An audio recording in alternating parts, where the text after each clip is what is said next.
Hi, I'm Jude from headfi.org. On this episode of headfi TV, we sit down for a chat with Daniel Sennheiser, who along with his brother Andreas is co-CEO of Sennheiser. Now, I think it's safe to say that Sennheiser is one of the single most respected brands in the headfi community, maybe the single most respected brand in the headfi community. And I think despite their growth, one of the things that keeps them passionate is the fact that they're family owned and operated and have been since their founding. Now, with Daniel and Andreas, we're looking at the third generation of Sennheiser family leadership of Sennheiser. Anyways, sit down with us for a few minutes while we chat with Daniel Sennheiser.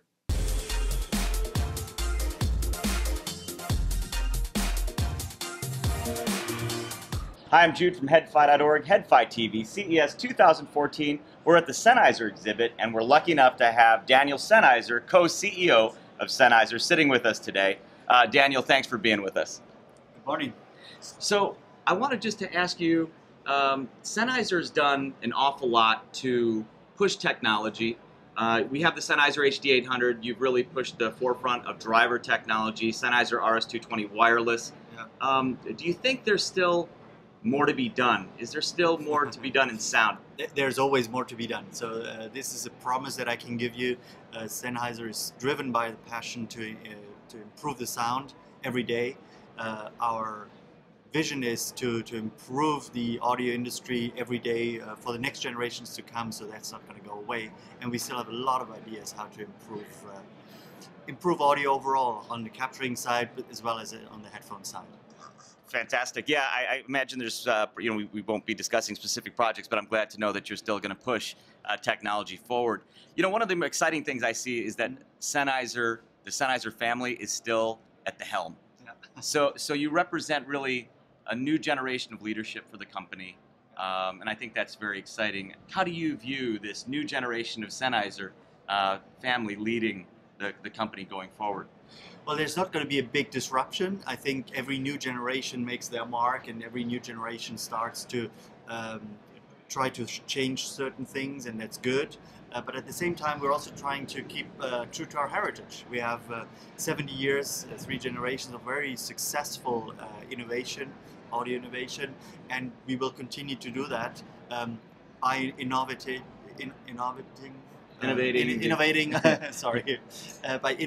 by bringing new stuff to the market, and by constantly challenging the status quo, because we're probably our own worst critics because we're never satisfied.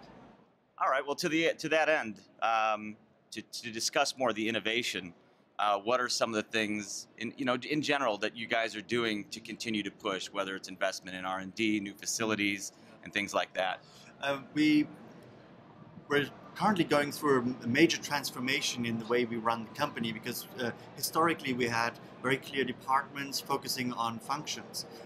In the future, we will have project teams, and these project teams will recruit from the different functions, and the organization is really organized around these project teams, multifunctional project teams, and that is very different.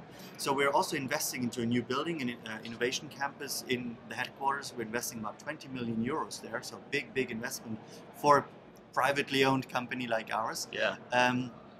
And we want to create spaces where innovation can happen much quicker than it has in the past, because we want the project teams to be where people live and work, and then they go back to their functions just to get refreshed, to get information about their function, but the work and the life of our employees will happen in these multifunctional teams.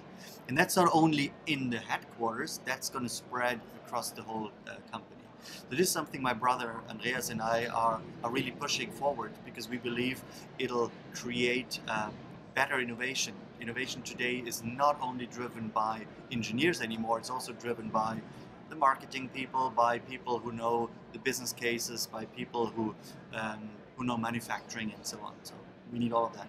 Okay, fantastic. So again, it's good to know that Sennheiser is going to continue to push the envelope. I'm excited to see what you have going forward. I'm hoping that's something we can talk about in the near future, just exciting new products and things. Speaking of the products and innovating, it seems, right now there's a strong emphasis on products like the Sennheiser Momentum, high performance lifestyle headphones, and we're focusing only on the headphone segment for headfi, and because they obviously, Sennheiser obviously makes microphones and other products as well, but So we have the lifestyle headphones like Sennheiser Momentum. Then we have that really high performance segment, that audiophile segment, which I think a lot of headfiers are also very interested in, maybe more so than a lot of the other products. Can you kind of talk a little bit about that mix going forward, the lifestyle, the high performance ultra audio? I think it's important to understand that the hi-fi segment is getting a little bit less press thanks to you and people like you. Obviously, we're still getting a lot of press on that as well. The lifestyle segment is getting much more press because that is the big hype. That's a new change in the market, and it's growing dramatically. So right now, if you look at the booth, that is the predominant factor here. But the high-end part of our business has been growing very steadily over the last couple of years, and we've continuously invested in that as well.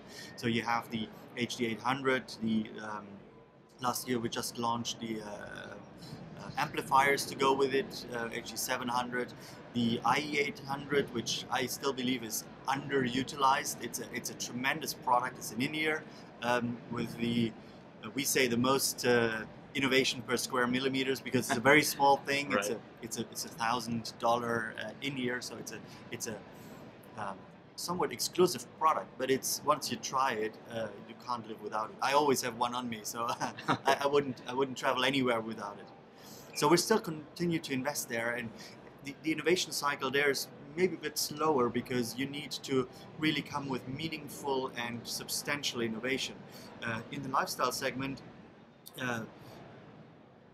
it's important to have great design. It's important that the headphone looks good, and if after 2 years the style has moved on, you need to change with that as well. On the hi-fi segment, you really need to bring meaningful innovation on the technical side as well. So just a different design is not enough. Therefore, it is maybe a little less faster life cycle, slower life cycles, but that doesn't mean that we invest less into that, because the investment we do in the hi-fi segment trickles down to the lifestyle segment as well. Yeah, you just answered my next question, and which was, like in Formula One, they take this ultra performance technology and then they start getting it down into the other products. Yeah. I've seen Sennheiser do that, so I'm glad to know that'll continue. That is, that's really what I wanted to cover with you, and I'm really excited to know again that you're going to continue pushing. Obviously, for the headfires, we're happy to know, I think, that ultra performance segment will continue to be driven. Yeah, it's something I hope to continue to talk to you about in the future. And you'll see every employee at Sennheiser is so passionate about this pursuit for perfect sound that we have. It's a collaboration with the industry. It's a collaboration with our customers. So the pursuit of perfect sound is not just a marketing statement that we say. It's something which is a collaborative effort. We're not saying we're the best. We're saying we're on the pursuit, and the perfect sound is not a destination. It's a journey, and that's going to continue for the next, hopefully 3, 4, 5 generations of Sennheiser leaders of the company as well. Fantastic. We're happy to hear that. Thanks for taking the time with us today. Daniel Sennheiser, Co-CEO of Sennheiser. Thanks for taking the time with us today. Fantastic.